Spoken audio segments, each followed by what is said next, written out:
Okay, then. In this slide, we're talking about the supply side economics continued history of it. And we were just talking about Clinton coming to power after 12 years of Republican government and how there was a $4 trillion deficit at the time that he took power. The Republicans had, that is, Reagan and Bush Sr., had taken the deficit from $1 trillion to $4 trillion, which is a staggering amount of money, really, when you think about it. But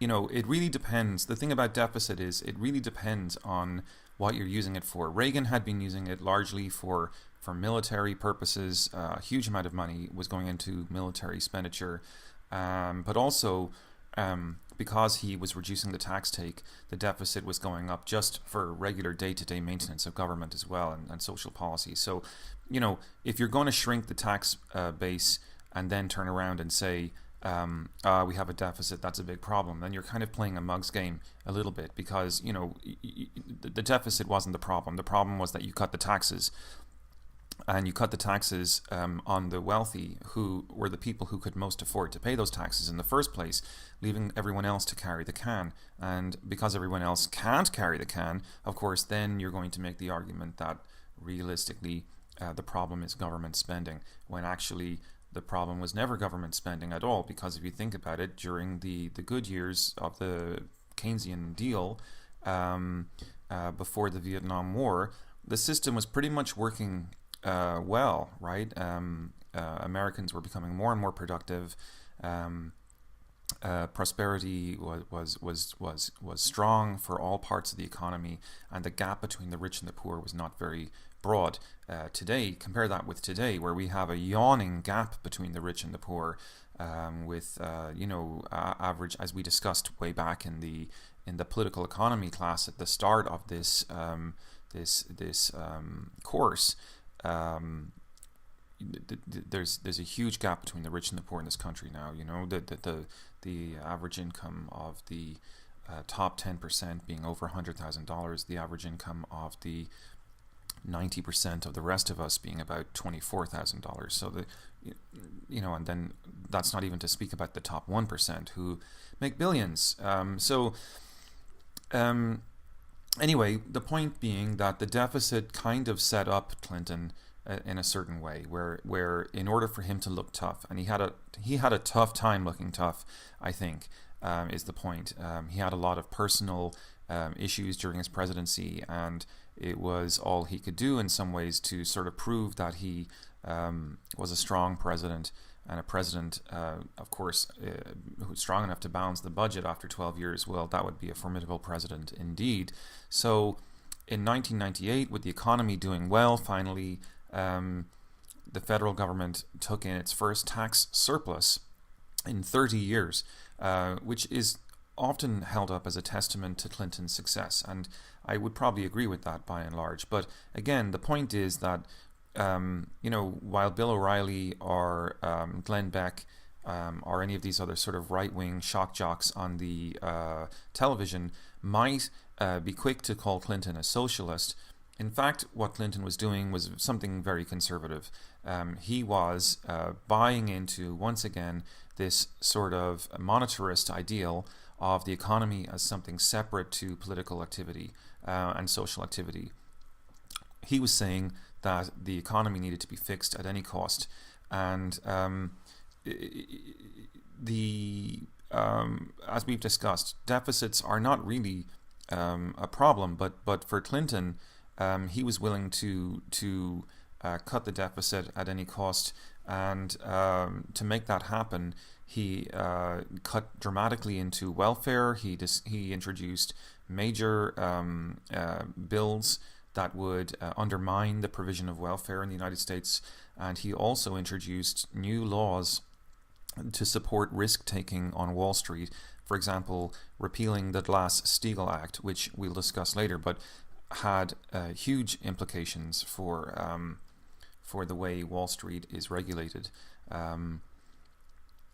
So we Clinton is not necessarily the left-wing hero that some of these right-wing commentators make him out to be by any means. In fact, Clinton is a classic economic theorist in many ways. He is a neoliberal and was fairly sort of unilogically focused on addressing the needs of the financial elites.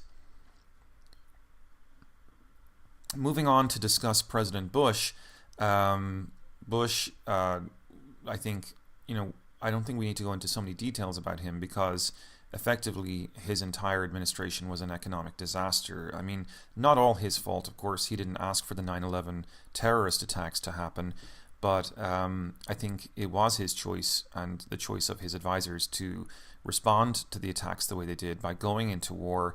Joseph Stiglitz has said that the immediate costs of the war in Iraq and Afghanistan is about $1 trillion, but accelerates to about $3 trillion or $4 trillion once you look at the bigger picture 10 to 20 years out. We're still going to be paying the costs of the mental illness and the physical injuries that veterans received, and those kinds of costs are hugely expensive. As a side note, the great distinction between this war and the Vietnam War is that even though this war has been going on for longer, the American soldiers have lost fewer lives, and many people attribute that to the better technologies that we have now for medical treatment on the battlefield and for extraction from the battlefield. So you have people surviving terrible injuries, but of course oftentimes without arms, without legs, or with broken minds. And so the psychological cost of the war is very real, and veterans will tell you this as they've experienced it firsthand. So it's been an expensive war, potentially as much as $3 trillion in the next 10 to 20 years, according to Joseph Stiglitz. And that's from the administration of President Bush Jr. Now, of course, also on President Bush's watch, we saw a steep decline in economic activity. We saw a very paltry recovery prior to 2008. Of course, Wall Street was doing really well, but the average Americans were not doing that well. And then Wall Street collapse happened in 2008 under President Bush, and it was up to him to try to introduce some of the policies that were necessary to remedy this. But unfortunately, earlier on in his administration, President Bush had introduced temporary tax cuts for the rich and for the wealthy. So without that money backing him up, he was unable to support the deficit. And I will show you in the next slide how quickly Bush managed to put the country back in deficit as a combination of all these factors and variables. Bush really did leave to President Obama quite a deficit. And not only that, but because Congress refused to budge under Obama on the tax cuts, those so-called temporary tax cuts now look more and more permanent.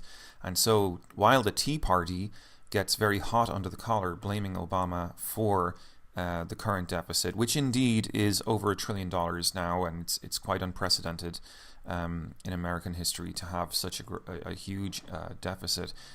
It should be noted that Obama is only partially responsible for this. The Bush tax cuts, had they been rescinded when they were supposed to, would have saved the federal treasury trillions of dollars. Another factor that Obama has no control over is the fact that Congress has introduced these things called automatic stabilizers, so that when the economy is not doing well, automatic tax and spend policies are introduced, and Obama's hands are tied on this. They together account for about $481 billion. So there's definitely factors here that are contriving to work against Obama. But the question surely must be, if history is any judge, if Obama had not gone into deficit to address the post-2008 financial collapse in the economy, where would we have been? Could we have possibly ended up back in another Great Depression?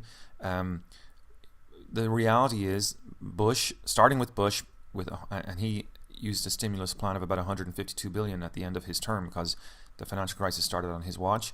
Obama introduced a plan for about 825 billion over about a 10-year period. If those plans had not been introduced, if those fiscal stimulus plans, those Keynesian plans had not been introduced, then possibly the American economy would be a lot worse for wear. So according to the Congressional Budget Office, the statistics are that anywhere between half to over 1 million Americans have had their jobs saved by these stimulus policies. That may not seem like a lot in the greater scheme of things, but had these policies not been introduced, that could have been the tipping point that could have led to a landslide into something much more like the Great Depression. If the federal government suddenly had to start to pay for over 1 million Americans to sit idly by and just simply absorb welfare, that would not be a good contribution to the economy. At least this way, these people are working in productive jobs, contributing value to the economy, and contributing demand above all to the economy, right? So again, this goes back to the idea of demand-side economics. In this slide, you can see just a little bit of information about the deficit and track it over the years. You can see when it falls below zero with Nixon and into Carter and into Reagan, definitely by the time of the end of the Bush senior administration, you have a very significant deficit. Then Clinton obviously making great sacrifices to put the deficit right again and puts the economy back on track in that regards.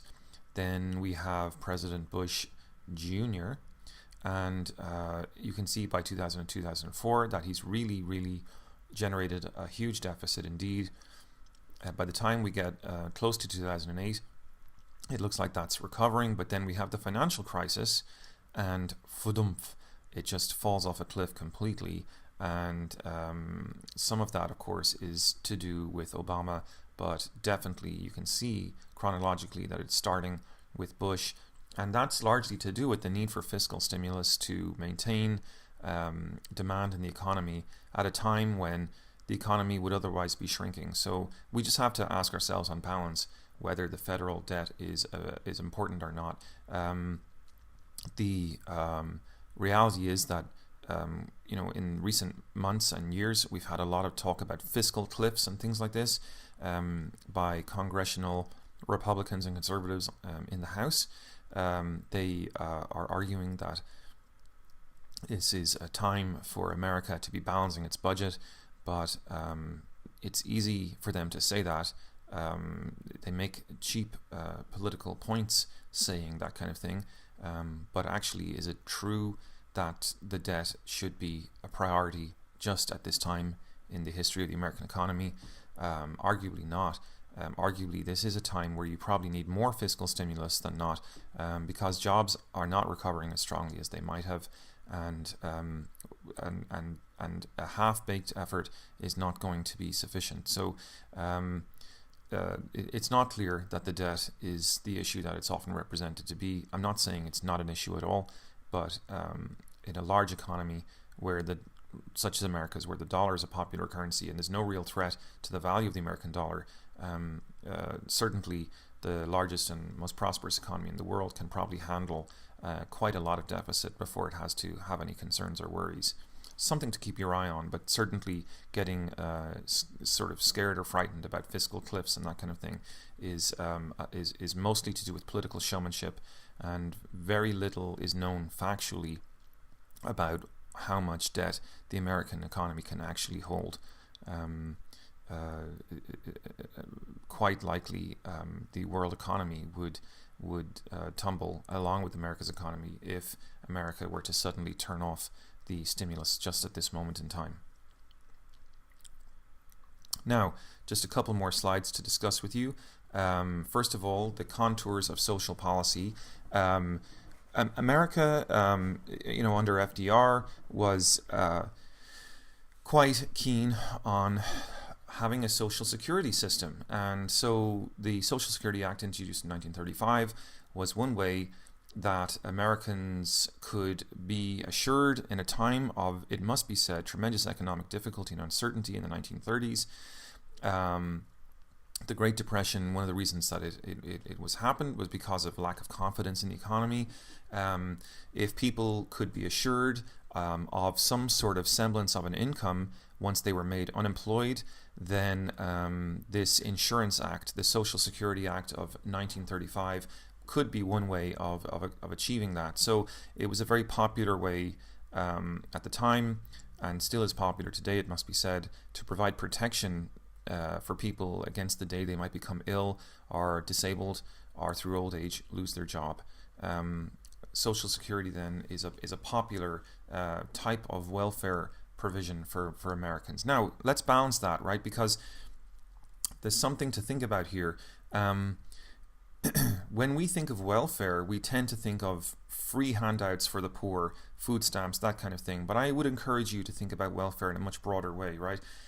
The Social Security Act, because it's for people who already have jobs, or even if you want to think about the Medicare system, which is for the elderly, who've already, of course, contributed much in their economic lives. These are also basically types of welfare system, right? So we have welfare for the elderly and the middle class, we have welfare for the poor. It's all welfare. It's all government services that are there to provide income support for people who may lose their jobs or who might be too poor, right? So the question is, in the round, is America good on welfare? The answer is no. In general, while America does spend a lot of money on Social Security, in 2004 it was something like $496 billion on Social Security and $271 billion on Medicare. So clearly we're good to people who are middle class and who are elderly. But we generally, when we speak of welfare in this country, we're referring to welfare for poor people. And so when we talk about the attack on welfare, when we talk about the attack on the welfare system, we're talking about the welfare system that provides for the poorest of the poor. We don't think about Medicare, we don't think about Social Security as welfare, even though they are. And that's a strange thing. It's just it's a curious part of the rhetoric, the political rhetoric and the economic rhetoric in the country. So now, when Clinton came to power, as we were discussing, he took as his objective to balance the budget. And despite his reputation as a left-winger and a socialist even today, it must be said that Bill Clinton in power was nothing like his so-called reputation with the contemporary analysts, right? People forget that Bill Clinton, when he was running for office, promised to end welfare as we know it. And on the strength of this kind of agenda, in 1996, he actually signed a plan put forward by the Republicans called the Personal Responsibility and Work Opportunity Act, which actually cut welfare dramatically and farmed it over to the states, shifted it away from the federal government as a service that it would provide and gave it to the states so that it would be a service that they would provide instead.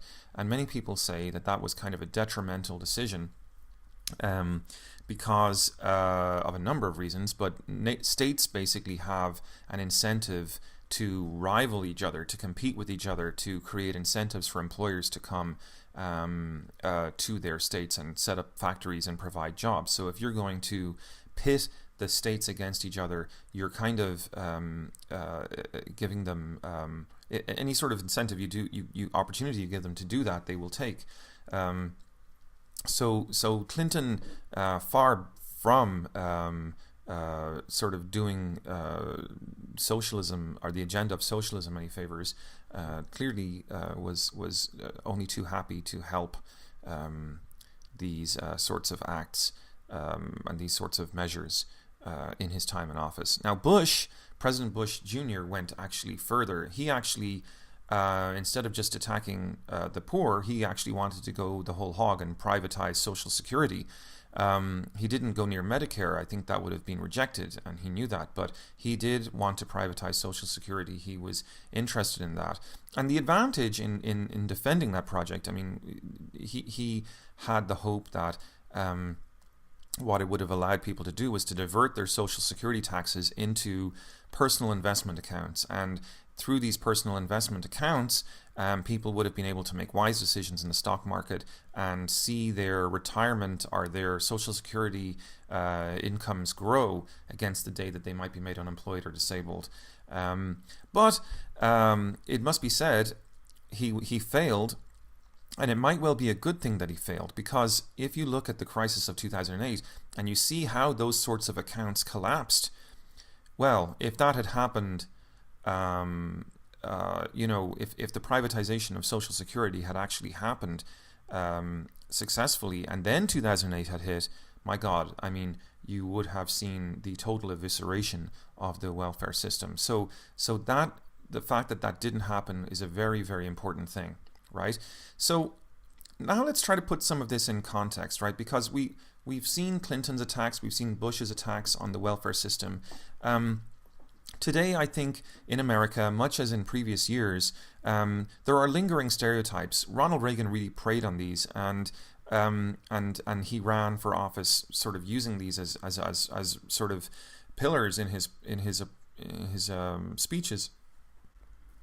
So, having talked a little bit now about the attacks on welfare, and again, remember the point is that we're trying to sort of broaden the definition of welfare and understand that there's welfare for the middle class and for the elderly, not just the poor. So when we talk about attacks on welfare under Clinton or under Bush, really what we're trying to set up here is an understanding that these are attacks on welfare for the poor, right? So now when we talk about stereotypes of welfare recipients, please understand that generally speaking, it's the poor we're talking about here, and the stereotypes of the poor that follow generally about welfare are: one, that welfare destroys their incentive to work somehow; two, that it encourages women, especially poor women, to have babies out of wedlock; and three, that it creates a permanent welfare class. So the question really is, how valid are those stereotypes? Everyone knows about these stereotypes, but how valid are they? Well, research that your book discusses shows that welfare benefits in the United States are not actually really that generous, especially when compared to other countries. Western European countries, for example, have much more generous welfare provision than America does. So in terms of destroying the incentive to work, if that were true, then French people would never go to work, German people would never go to work at all. The fact is that French and German workers are far more productive, i.e. the value that they produce per hour worked is much more than American workers. They work harder, and the output of their labor is more valuable to their employer than an American worker's output is. So you have to sort of question the logic of an incentive to work based argument about the welfare system. Now, about this point about out of wedlock births somehow being related to welfare benefits or the receipt of welfare benefits, that cannot be verified at all. I mean, clearly poor people may tend to have more out of wedlock births, not necessarily though. So the poverty seems to be the bigger factor driving that, not so much the actual receipt of welfare benefits, because as we know, lots of people receive welfare benefits in the middle class, and even old people get welfare benefits if you include Medicare. So, it's about poverty again. So again, this is a stereotype about poor people, and then thirdly, that welfare creates a permanent welfare class. Well, the majority of people who use welfare recipients in the United States use it only for a short period of time. So the problem there could be that the welfare system, such as it is, might be better oriented towards helping people find jobs that they actually want to do, and that cover their bills, and that use their talents and capacities appropriately. In other countries, there are those systems in place. So, clearly that could be a useful thing to discuss and to debate. But people in the United States, when they are on the welfare system, they don't stay in it very long. When they are receiving welfare checks, it's usually only for a short period of time, and then they are either forced off or they find a job. So this idea of a long-term unemployed welfare supported class is a bit of a misnomer in the United States. Now, earlier on at the start of the lecture, we talked about the Horatio Alger myth, and coming back now to reflect on the Horatio Alger myth now, knowing what we know about the fact that the middle class gets welfare and that the elderly get welfare as well as the poor, it becomes clear that actually we live in a possibly even three-tiered welfare state if you take into consideration the bailouts of the extremely rich in the 2008 financial crisis and whether that was a type of welfare system in some ways. The bottom tier, which is composed mostly of poor people and children, especially poor children, has been under attack. But the upper tier, the welfare for the elderly and for the middle class through their social security, is actually thriving. So the question is, what's the politics of that, right? I mean, the middle class are a very vocal, dynamic group that are capable of organizing themselves as a class, and so are the elderly, believe it or not, through the American Association of Retired Persons. The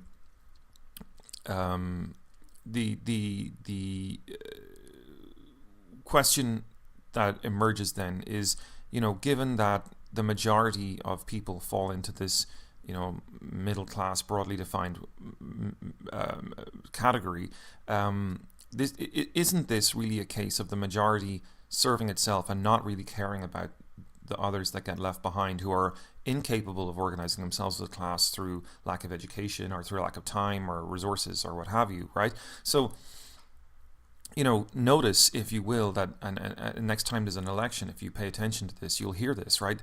The constant line from the administration and from those running for office is the need to defend the middle class. Obama ran on a campaign of defending the middle class. Bush talked constantly about the need to defend the middle class. The middle class are the people who vote. The middle class are the people that politicians want to speak to the majority of the time. And so they're perfectly willing to buy them off. And given that they're so organized, they're happy to be bought off, right? But no one is organizing as a class at the bottom of the American society, and no one is defending the interests of the poor. And that's the problem, I guess, right? So far be it the myth of self-sufficiency, the myth of Horatio Alger, the reality is the social security system is there protecting the interests of the majority of these so-called self-sufficient people, right? It is government supported, and were it not there, none of these people would have much they could do when they would lose their jobs or become unemployed. So, it's important to take that fact into consideration. No one really in the middle class is self-sufficient. There is no such thing as a self-sufficient middle class. They are supported. There is a safety net there for them should they lose their job or should they get sick. The question is, why aren't we providing the same thing to people who are poor? Now, the final topic for today is the healthcare reform, and the question is whether or not it is, as they say, the big fix, right? And of course, there's a play on words there, right? Is it the big fix, i.e., does it fix everything, or is the fix in, right? Are we exposing a racket that has been established legally by government in collaboration with big business? And so the answer, I think, is probably a bit of both. The problem, number one, really here is that as a general rule, Americans don't seem to know very much about what we call the Affordable Care Act, otherwise known as Obamacare. There's a lot of fear out there about it. You have Sarah Palin and people like this talking about death panels and, the idea that this is socialism in the United States of America. It's very, very hard to know if that's true, guys. There's a lot of facts that would seem to suggest that the opposite is true, and so we need to pay attention to what we're talking about here. We need to look at some of the details. Now, in 2010, when Obama signed the Affordable Care Act, he was coming in a line of presidents who had tried to do something about American healthcare, specifically Democratic presidents, having tried since the time of LBJ, if not going back further, to introduce healthcare reform. So Obama, clearly having seen all these failures, wanted to try to do it a little bit differently. So what he did was he articulated some general principles, a broad outline of what he was willing to accept as reform, and then he gave it to Congress to hammer out the details to create the legislation. And that was a master stroke in some ways, because it allowed him to get what Clinton, for example, before him had failed to get, which was congressional support. That said, while it allowed Obama to be successful, it came at tremendous cost. It must be said that to make this work and to make sure it was adequately supported by the people who were opposing it, a lot of compromises were necessary. In fact, 3 big compromises stand out. Insofar as Obama had to go to these major stakeholders and try to get their compliance, get their commitment to this operation. And to do that, he went to the healthcare providers, the big drug companies, and the private health insurance companies. And each of these entities had a lot of vested interests in the system being left alone just the way it was. These were the big businesses that were benefiting a lot from having a solely private healthcare system. Under the new system, to get these entities to support it, Obama had to accomplish a sort of a balancing act with each and every one of them.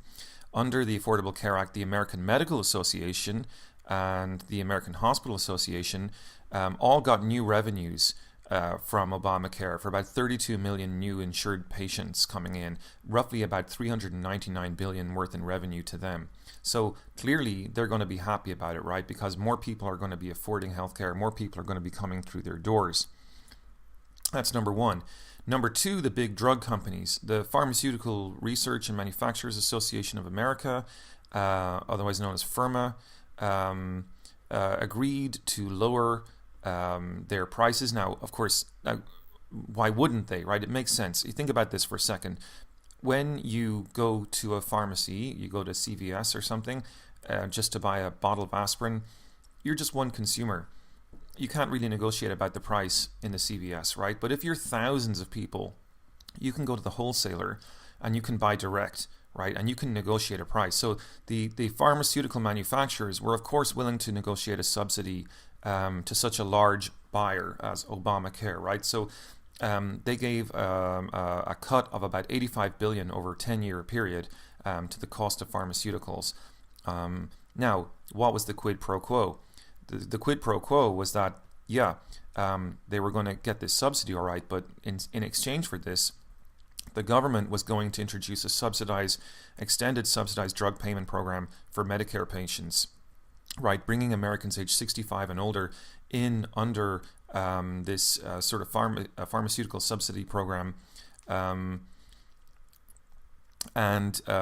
this is why people were saying, leave my Medicare alone, right? But in fact, it was a sort of a necessary a swap that Obama had to put on the table in order to get the drug companies to cut the prices of drugs overall for everyone. So obviously the elderly were a bit upset about that, but and rightly so, right? But it just shows you the problem when you're trying to negotiate against intractable lobbying in Capitol Hill. We've talked about lobbying beforehand, so this is lobbying in action, right? These 3 compromises that we're talking about here are all really to do with the power of lobbying. And then thirdly, we have the private health insurance companies. Obama refused to support a public option, right? Government insurance competing with private insurance is common in some places. In Ireland, in Britain especially, one of the first countries, I think the first country to ever set up a government insurance system called the National Health Service. There was a single payer system in Britain set up after World War II. So there were no insurance companies at all. So, it must be observed that Americans over the course of their entire healthcare lifetime spend about 20% more than Europeans do. And the question is why?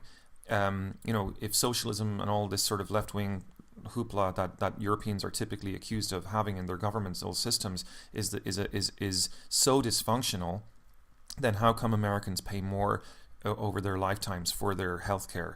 The answer is that there are pillars in the costing of American healthcare that simply don't exist in the European system. At least as I'm stereotyping it right now. Obviously, there's nuances, and country by country you can find variation.